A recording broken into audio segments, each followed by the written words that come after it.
What if the person who destroyed your life wasn't a stranger, wasn't a stalker you'd never met, but the man you used to fall asleep next to, the man whose mortgage you still paid every month, even after you'd moved out? What if he decided the fastest way to win a fight over a condominium was to make police believe you were a predator, not embezzling from you, not suing you, building, email by email, a version of you that hired men off Craigslist to rape his new wife? This is the story of Michelle Hadley, a 29-year-old graduate student who spent 88 days in an Orange County jail cell for a crime that never happened. And this is the story of the two people who put her there, a deputy United States Marshal, sworn to uphold the law, and the woman he married 4 months after their plot began. One of them would plead guilty within a year. The other would walk free for 5 more years, protected, investigators would later suggest, by the very badge he carried.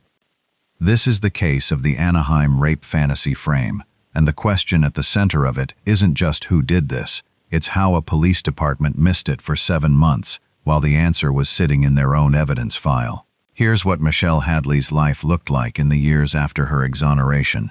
She wasn't hiding. She wasn't waiting quietly for the system to fix itself. In late 2018, she filed a federal civil lawsuit, not against Ian Diaz directly, but against the city of Anaheim and 4 of its police officers. Her attorneys, Michael Guisti and later Kerry Goldberg, built the suit around a single, pointed allegation that Anaheim police had rushed to arrest her based on emails that were, in the lawsuit's words, clearly doctored, and that in doing so, officers had become, effectively, Ian Diaz's weapon in a campaign to ruin her life.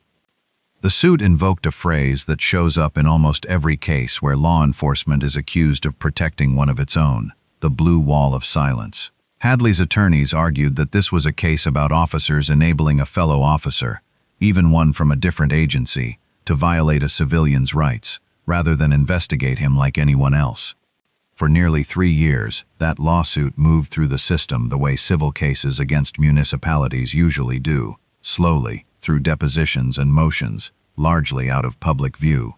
And through all of it, prosecutors and law enforcement gave no public explanation for why Ian Diaz, named throughout the underlying criminal complaint as central to the plot, had never faced charges of his own.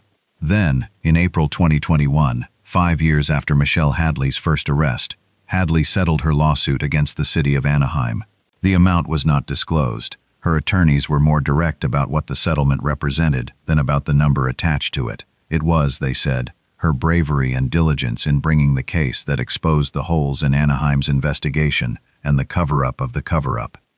1 month later, the other half of that sentence finally arrived. In May 2021, Ian Diaz was arrested on federal charges, cyberstalking, conspiracy to commit cyberstalking, and perjury. Notice the timing.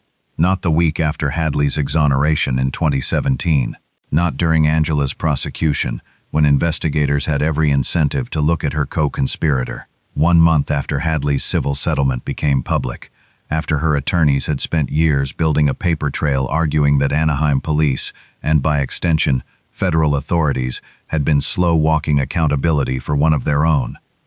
Prosecutors did not publicly explain the 4-year gap, but the Justice Department's own language, once the indictment came, left little ambiguity about what they believed Diaz had done.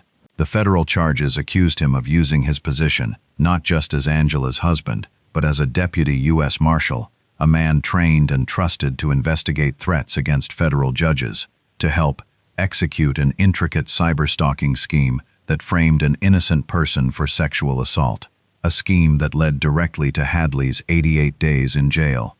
This is the moment the contradiction stack from Part 1 gets its second act, because everything Ian Diaz told police back in June 2016, his outrage on Hadley's behalf, his insistence that she belonged locked away, his invocation of his own federal credentials as proof of how seriously he understood threats, all of it was now the subject of a perjury charge.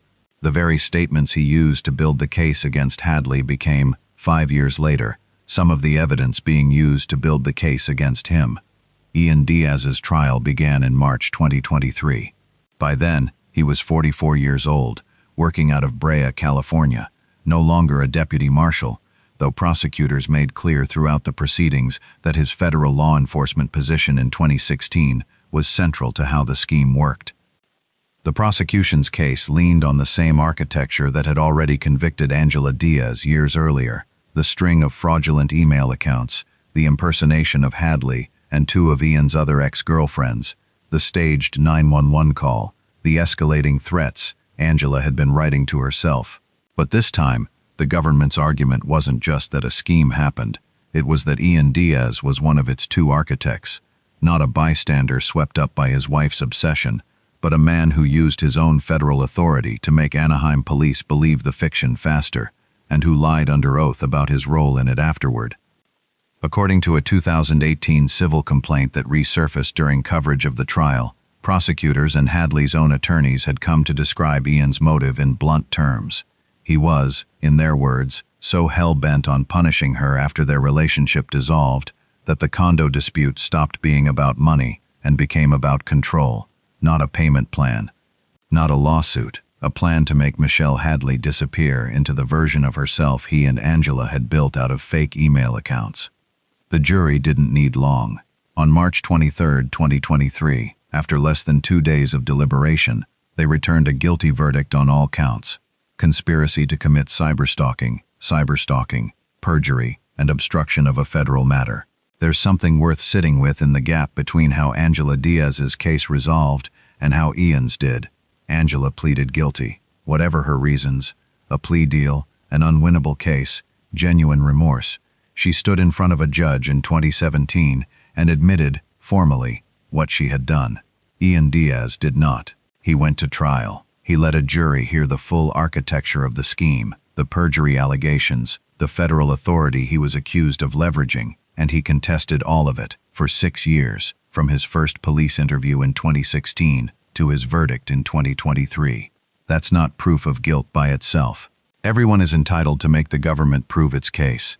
But it does mean that for 6 years, Michelle Hadley had no formal acknowledgement from the person she and her attorneys believed was the plot's true architect, only from the co-conspirator who admitted her part and went to prison alone.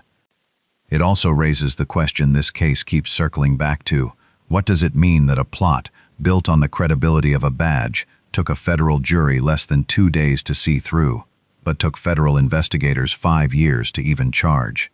Assistant Attorney General Kenneth Polite, announcing the Justice Department's case, put it plainly: Diaz had abused his position as a deputy U.S. Marshal to execute an intricate cyberstalking scheme that framed an innocent person for sexual assault, leading to her unjust imprisonment for 88 days. That's not language reserved for a bystander. That's language reserved for someone the government believed built the weapon, not just handed it to his wife. Go back to the number that opened this story: 88 days. That's how long it took Anaheim police to arrest, hold, and nearly prosecute an innocent woman for a crime built entirely out of forged documents and fake email accounts. It's a small number next to the one that closes it: 6 years. 6 years between Michelle Hadley's exoneration and the conviction of the man prosecutors say helped frame her. There's a detail Hadley shared publicly after the verdict that has nothing to do with courtrooms or evidence at all. Ian Diaz was convicted on March 23, 2023, the same day Hadley gave birth to her first child, a daughter. She would later say her life had been filled with strange, sometimes beautiful coincidences, and that her daughter felt like a rainbow after a very long storm. That's not how these stories usually end. Most true crime cases close on a sentencing date, a number of years, a courtroom photograph. This one closes on a hospital room. On the same calendar day, a jury spent less than 48 hours deciding what 4 different police reports and 30 years of investigative resources needed 6 years to formally conclude that Michelle Hadley told the truth from the very first day anyone asked her to. Ian Diaz was sentenced later that year, facing a maximum of 20 years in federal prison for a plot his own wife had already spent 5 years paying for. Leave your verdict in the comments. Does a conviction 6 years late still count as justice, or does the gap itself become part of the story the system has to answer for?